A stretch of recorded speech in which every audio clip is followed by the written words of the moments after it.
Good morning, ladies and gentlemen. This is Hariom Kumar, and you are watching me The Education की 11।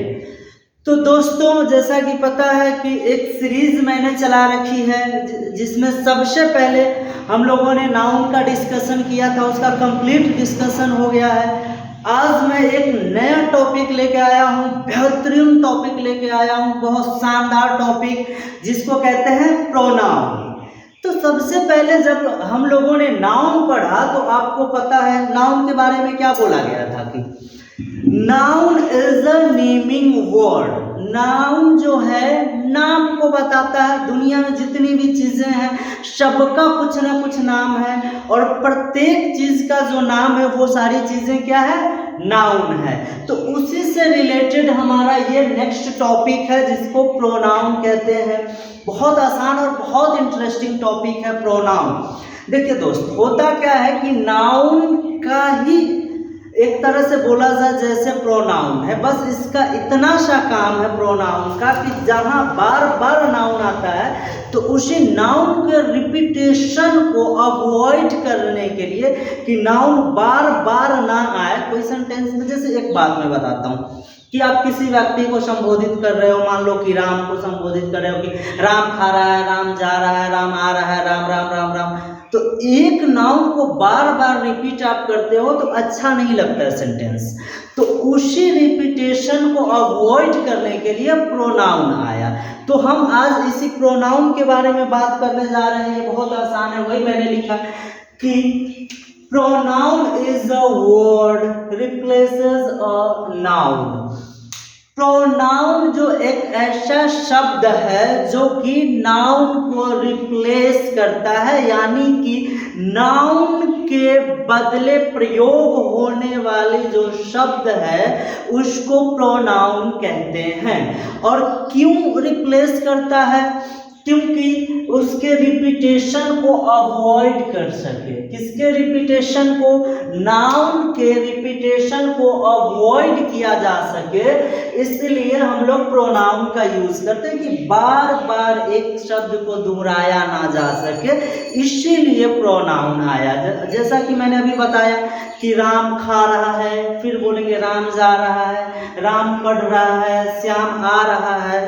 तो ये एक नाम को कई बार आप प्रयोग में लाते हो, तो इस नाम को बार बार प्रयोग में ना लाया जाए तो इसको रिप्लेस करता है कौन? प्रोनाउन। प्रोनाउन रिप्लेस करता है। क्यों रिप्लेस करता है? क्योंकि ये रिपीट नहीं किया जा सके सेंटेंस को सुंदर बनाने के लिए, सुरक्षित बनाने के लिए। जैसे कि एक एग्जाम्पल से समझिए, यहाँ पे क्या लिखा हुआ है?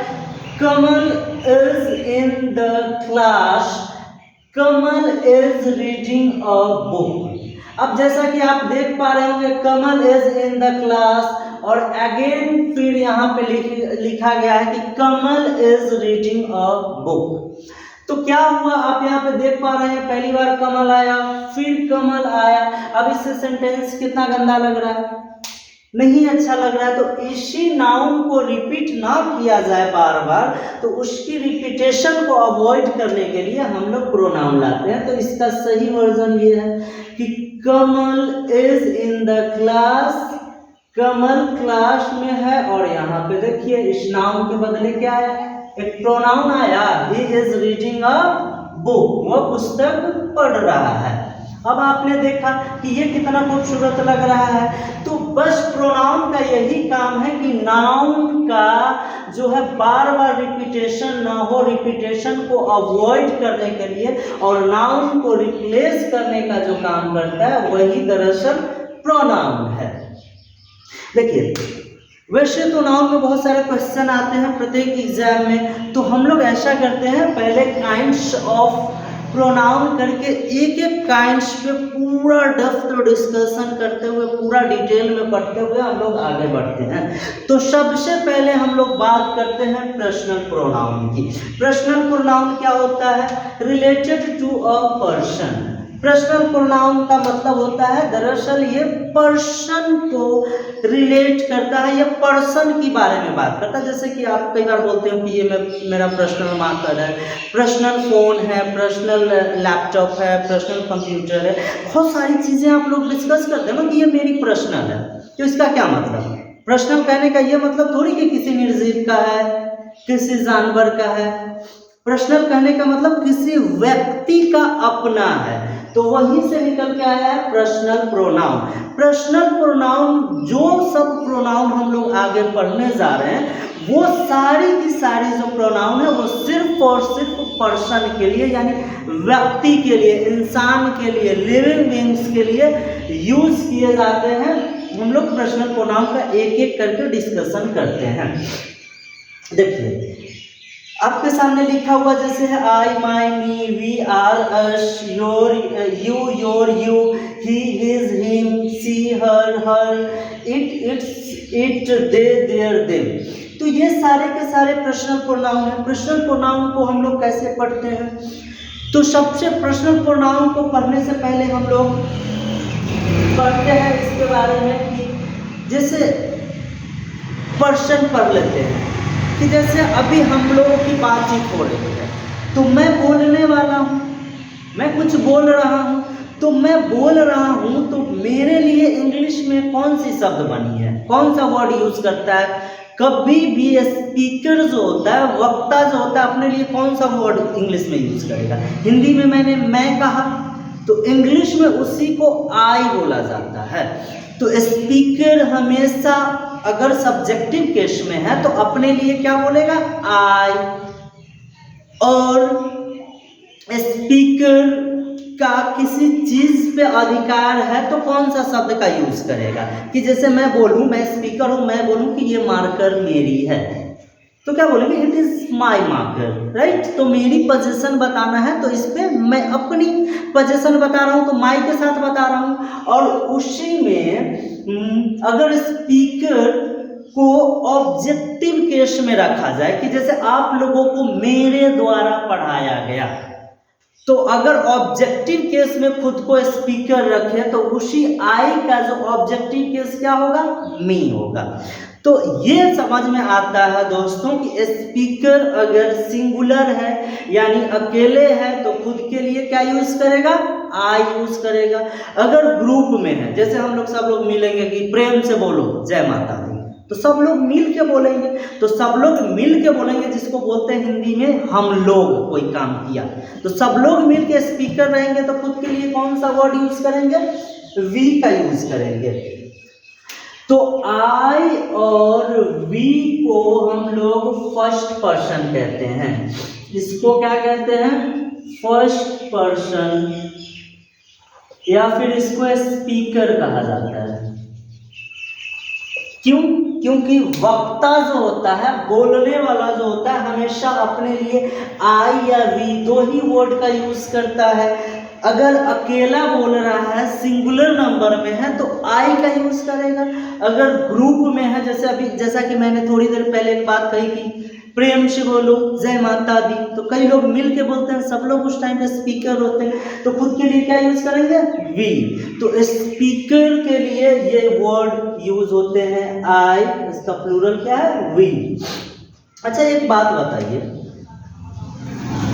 कि हम लोगों की कन्वर्सेशन हो रही है, हम लोग जैसे बातचीत कर रहे हैं, तो मैं बोल रहा हूं, तो कोई ना कोई तो सुनने वाला है, तभी तो मैं स्पीकर हूं ना तो वो बाजा वाला स्पीकर थोड़ी है, फटल ढोल बज रहा है, कोई सुनने वाला है। तो आप सुन रहे हो, तो आपके लिए इंग्लिश में कौन सी वर्ड बनी है? सिर्फ और सिर्फ यू बनी है। हिंदी में तुम लोग, आप लोग कई सारे शब्दों का प्रयोग करते हैं। इंग्लिश में एक ही शब्द है लिसनर, खुद के लिए एक ही शब्द का यूज करता है, वो क्या है? यू। अब मैं बोल रहा हूं, आप सुन रहे हो, तो कन्वर्सेशन दो लोगों के बीच में हो रही है, तो एक स्पीकर होगा, एक ऑब्वियसली लिसनर होगा। तो लिसनर अपने लिए जो वर्ड यूज करता है उसको यू, योर, यू से जाना जाता है। तो इसको हम लोग सेकेंड पर्सन या फिर लिसनर कहते हैं। इसको क्या कहते हैं? सेकेंड पर्सन या लिसनर। अब बात आ गई ये ही, सी, इट, दे। अब जैसे क्या होता है कि हम लोग बातचीत अभी कर रहे हैं, अब हमारे बातचीत में कोई ऐसा व्यक्ति जो एक्टिव रूप से इन्वॉल्व नहीं है, तो उसको क्या कहेंगे? जैसे आप इसको इस तरह से समझिए कि ये कोई लड़की है, कुछ भी मान लो,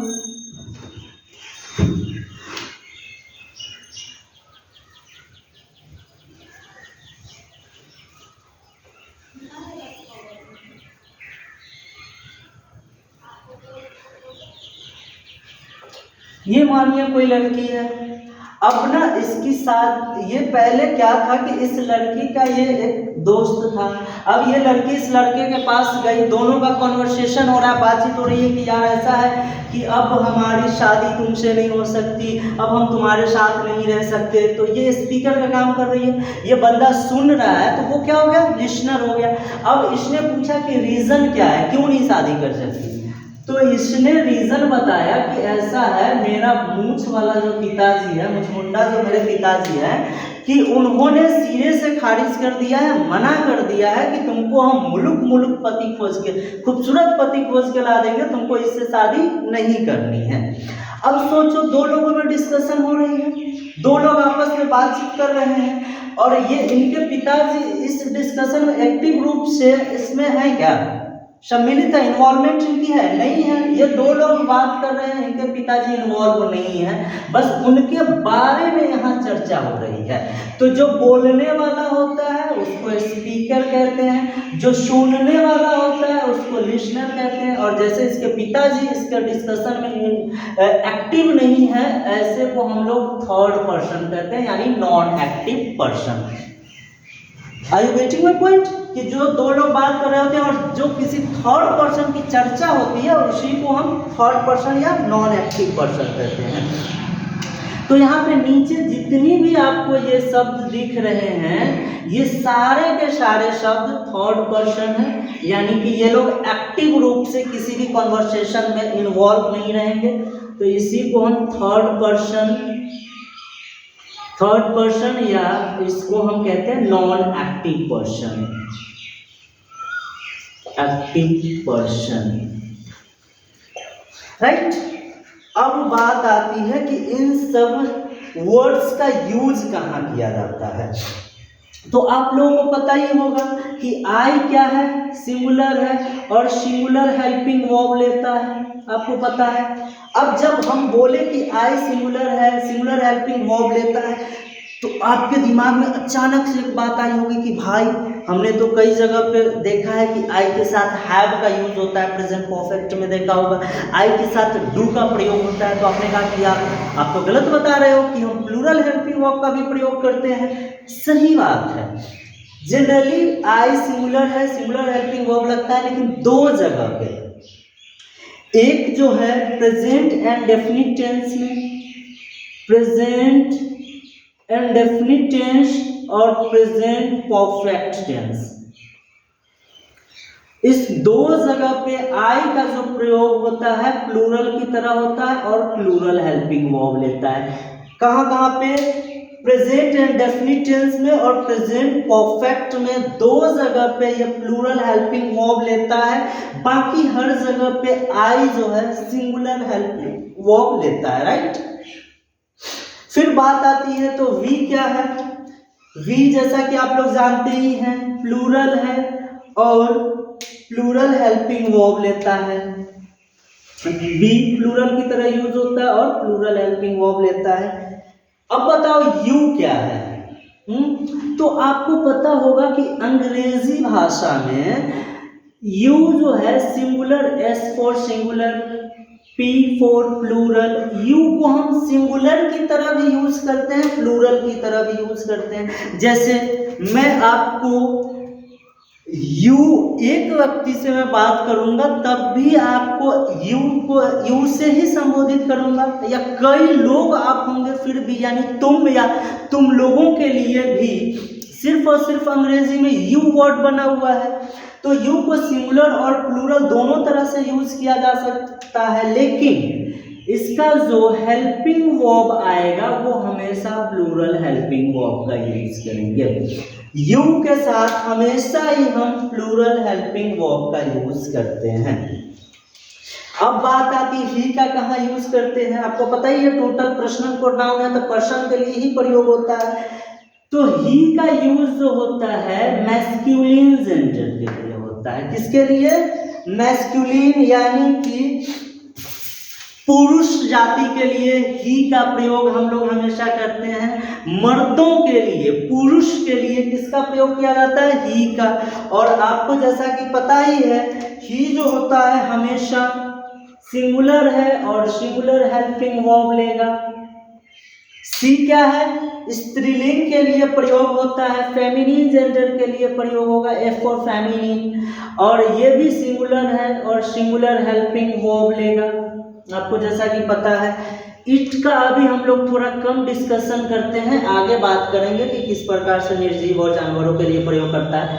फिलहाल हम लोग इतना बात करते हैं कि ये भी सिंगुलर हेल्पिंग वर्ब, सिंगुलर है, सिंगुलर हेल्पिंग वर्ब लेता है। दे के बारे में आपको पता ही है कि ये प्लूरल है, प्लूरल हेल्पिंग वर्ब लेता है, राइट। इतना तो समझ में आ गया।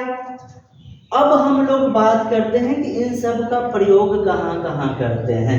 इसे समझने से पहले हमें एक चीज समझना होगा कि सब्जेक्ट किसको कहते हैं, सब्जेक्टिव केस, ऑब्जेक्टिव केस और पॉजेसिव केस। तो इससे पहले मैंने डिस्कस करी है मेरे पिछली वीडियो में, subjective case, objective case, possessive case, ये सारी डिस्कशन हो गया।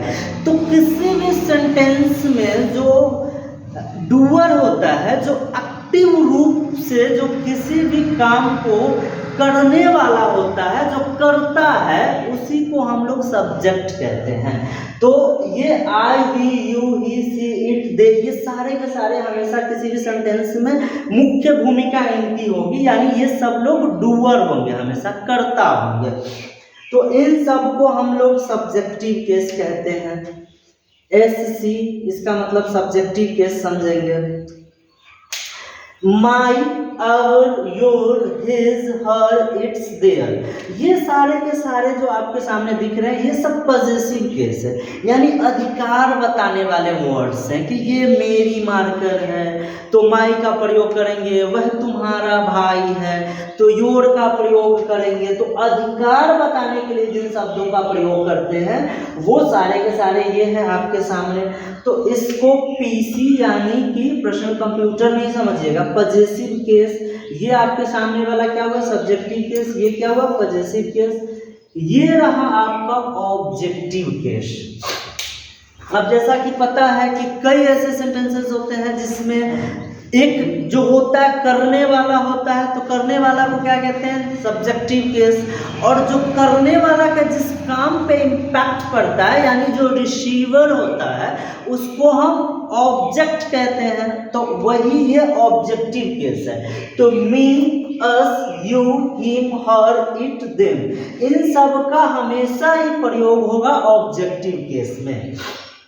तो आप लोगों ने देखा कि इधर आपका रहा, इधर ऑब्जेक्टिव केस, ये बीच वाला जितने भी हैं ये सारे के सारे आपका पॉजेसिव केस, और ये इधर जितने भी हैं ये सब के सब सब्जेक्टिव केस हैं आपके सामने, राइट। तो ये जितना भी है I, we, you, he, she, it, they, ये हमेशा सब्जेक्टिव केस की तरह यूज होंगे। सब्जेक्ट होगा my, our, your, his, her, its, their, ये सब पॉजेसिव केस की तरह यूज होगा। Me, us, you, him, her, it, them, ये सब ऑब्जेक्टिव केस की तरह यूज होगा, राइट। अच्छा, एक चीज और आपको समझ में आया होगा कि प्रत्येक जो पर्सनल प्रोनाउन है सबका अपना अपना प्लूरल यहीं पे है। जैसे आई का प्लूरल क्या है? वी। यू तो अपने आप में सिंगुलर प्लूरल दोनों ही है और प्लूरल हेल्पिंग वर्ब लगता है। ही का प्लूरल क्या होगा? दे। सी का प्लूरल क्या होगा? दे। इट का प्लूरल क्या होगा? दे। तो इन सब का प्लूरल यहाँ पे है। तो जैसा कि आपने देखा कि पर्सनल प्रोनाउन में सबका अपना अपना ये प्लूरल खुद ब खुद है। ओके दोस्त, तो आई होप अच्छे से समझ में आया होगा, सारी चीजें समझ में आई होगी। मैंने पर्सनल प्रोनाउन का डिस्कशन किया, अब इस पे हम लोग कुछ क्वेश्चन लेते हैं, उसके बाद खूब अच्छे से समझ में आएगा। पहले नोट डाउन कीजिए। ओके गाइस, तो पीछे हम लोगों ने सारी थ्योरी को डिस्कशन कर लिया है। अब हम लोग क्वेश्चन पे बात करते हैं कि बताइए इस सेंटेंस को आप पढ़ेंगे तो him thinks that me is right, ये सही है कि गलत है? तो आप पाएंगे कि बिल्कुल डिफरेंट टाइप से लिखा हुआ है कि ऐसे भी इंग्लिश में लिखी जाती है, तो इसको सही कैसे किया जाए? तो यही रीजन है, प्रोनाउन हम लोग इसीलिए पढ़ते हैं। तो देखिए इंग्लिश में जो होता है सबसे इंपॉर्टेंट रोल निभाता है वर्ब। कौन निभाता है? वर्ब। वर्ब पे ही चलता है कोई भी सेंटेंस, ये बहुत इंपॉर्टेंट रोल निभाता है। तो गाइस ये तो आप जानते होंगे कि वर्ब किसको कहते हैं, जो एक्शन स्टेट को बताता है, तो उसी को वर्ब कहते हैं। तो वर्ब से जो पहले आएगा, वर्ब से पहले जो यूज होगा वो हमेशा ही ऑब्जेक्टिव केस में रहेगा। ये इंपॉर्टेंट है। वर्ब से पहले आने वाले जो भी वर्ड्स होंगे वो सब्जेक्टिव केस में रहेगा। एक्सट्रीमली सॉरी गाइस, ये वर्ब से पहले आने वाले जो भी होंगे वो सब्जेक्टिव केस में रहेंगे। सॉरी गलती से लिखा गया। वर्ब से पहले जो भी आएंगे वो किस में रहेंगे? सब्जेक्टिव केस में। वर्ब के बाद आने वाले जो भी वर्ड्स होंगे वो आपका ऑब्जेक्टिव केस में रहेगा। समझ में आ रही है गाइस? इंग्लिश में मैंने कहा वर्ब से ही पकड़ते हैं, इसका इंपॉर्टेंट रोल निभाता है। तो वर्ब से पहले जो भी वर्ड आएंगे वो कैसे होंगे? सब्जेक्टिव केस में होंगे, यानी एज अ सब्जेक्ट यूज होंगे। वर्ब के बाद जो भी सेंटेंसेस आएंगे, जो भी वर्ड्स आएंगे वो क्या होंगे? ऑब्जेक्टिव केस में होंगे।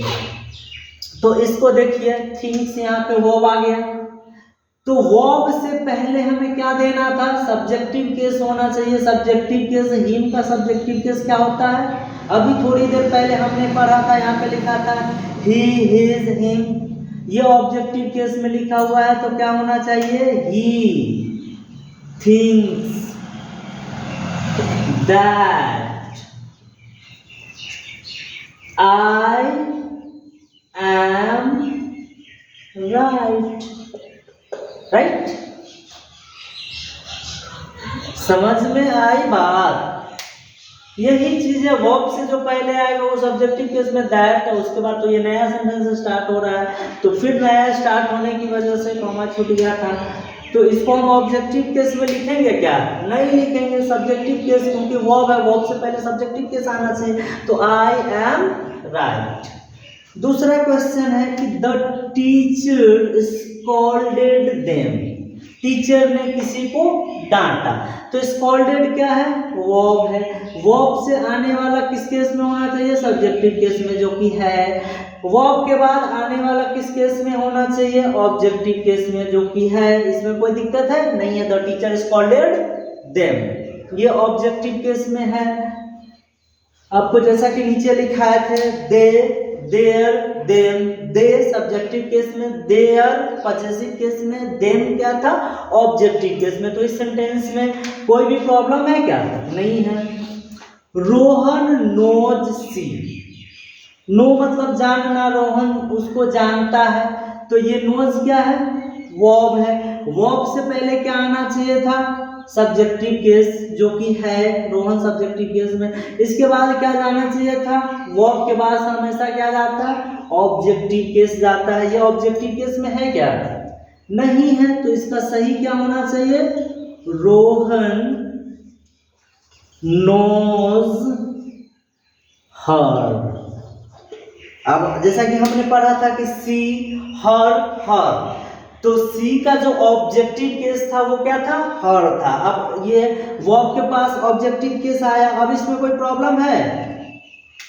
नहीं है, सही हो गया। ओके दोस्त, वीडियो बहुत लंबी हो जाती है, इस वजह से आज का वीडियो यहीं पे रोकता हूँ। इसके आगे हम लोग पूरा डिटेल से डिस्कशन करेंगे, आगे से अच्छे से पढ़ेंगे। दोस्तों आप लोगों से एक निवेदन है कि आप लोग जितना ज़्यादा से ज़्यादा हो सके हमारी वीडियो को लाइक शेयर एंड सब्सक्राइब करें। जितने भी ज़रूरतमंद आपके दोस्त मित्र यार हैं उनके पास मेरी वीडियो को पहुंचाएं। जैसा कि अगर आपको पसंद आ रही होगी मेरे पढ़ाने का तरीका, तो जो भी ज़रूरतमंद दोस्त है आप लोगों से हाथ जोड़ के विनती है, पहुंचाइए। Thank you so much guys, हम ऐसे ही आते रहेंगे।